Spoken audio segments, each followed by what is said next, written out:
Hello friends, Radhe Radhe. कैसे हैं आप सभी लोग?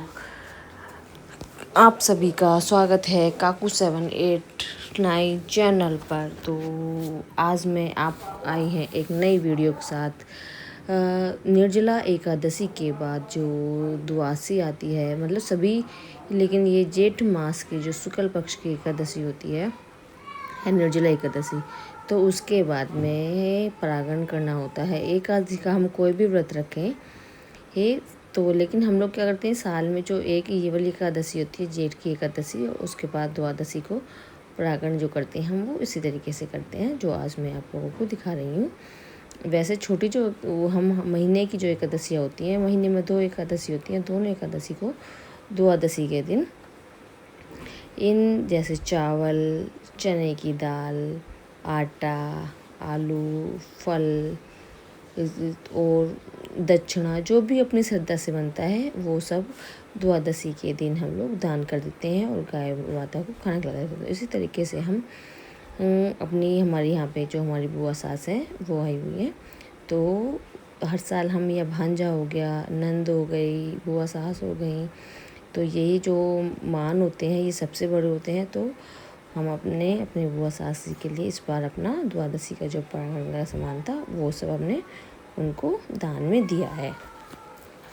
तो सबसे पहले हमने बुआ जी के जो थे पैर धोए थे। पैर धोने के बाद में वो लाल कपड़ा, जैसे कि माँ लक्ष्मी को लाल कपड़े पे बैठाया जाता है और आज विष्णु भगवान को, माँ लक्ष्मी को विराजमान किया जाता है, उसी तरीके से हमने भी अपनी बुआ जी को लाल कपड़ा बिछा के उनको विराजमान किया और उनके लिए साड़ी और कंघा, शीशा, चप्पल, जो भी था अपनी श्रद्धा के हिसाब से सारी चीज़ें हमने उनको एक एक करके उनको दान में दिए।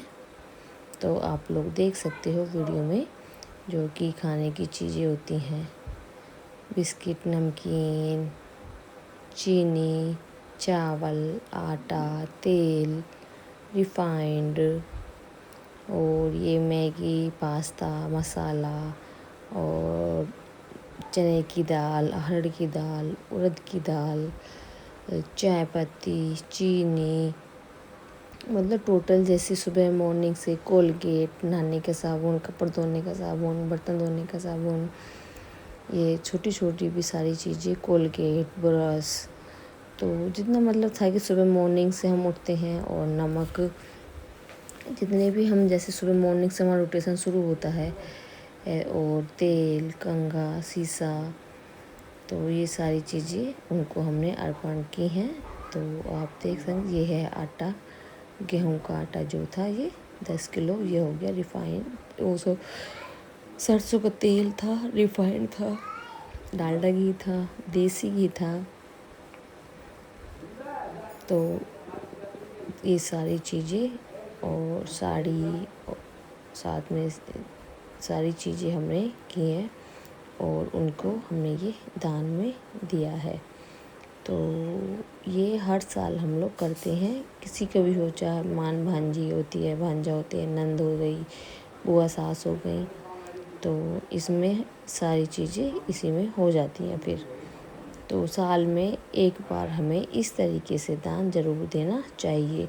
तो हम लोग जब भी उसी को शुक्ल पक्ष की जेठ की एकादशी, निर्जला एकादशी के बाद द्वादशी आती है, तो द्वादशी पे हम लोग इसी तरीके से एक परागण करते हैं। और फिर हमने लगा दिया था खाना, जो कि अपनी बुआ जी को खाना खिलाना था। आलू की सब्ज़ी थी, चावल थे, चावल का आज द्वादशी के दिन चावल का खाना बहुत ही शुभ माना जाता है, तो हमने भी चावल बनाए थे।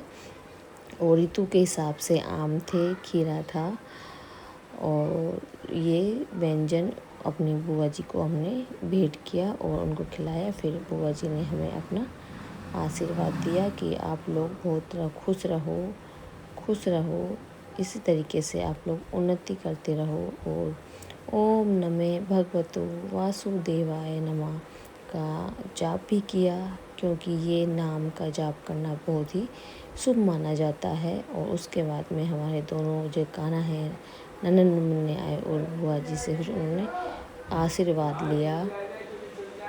तो इसी तरीके से ओम नमः भगवते वासुदेवाय का जाप करते हुए अपनी माता जी के लिए किया। और हमारा छोटा बाबू था, कह रहा था कि अम्मा आप ये खा लो, अम्मा आप ये खा लो। दोनों अम्मा को बोल रहे थे और उनसे अपना आशीर्वाद ले रहे थे कि अम्मा हमें अपना आशीर्वाद देते रहे, इसी तरीके से उनका आपसी प्यार बना रहे।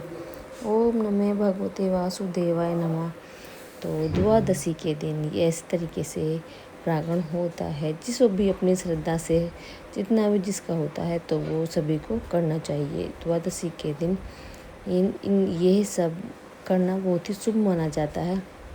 एकादशी के बाद द्वादशी का ये आपको अर्पण जरूर करना चाहिए, तभी आपका एकादशी का व्रत माना जाता है। इसी तरीके से थैंक यू फॉर वॉचिंग। तो बने रहिए वीडियो में, मिलते हैं आप सभी को नेक्स्ट वीडियो में। Thank you.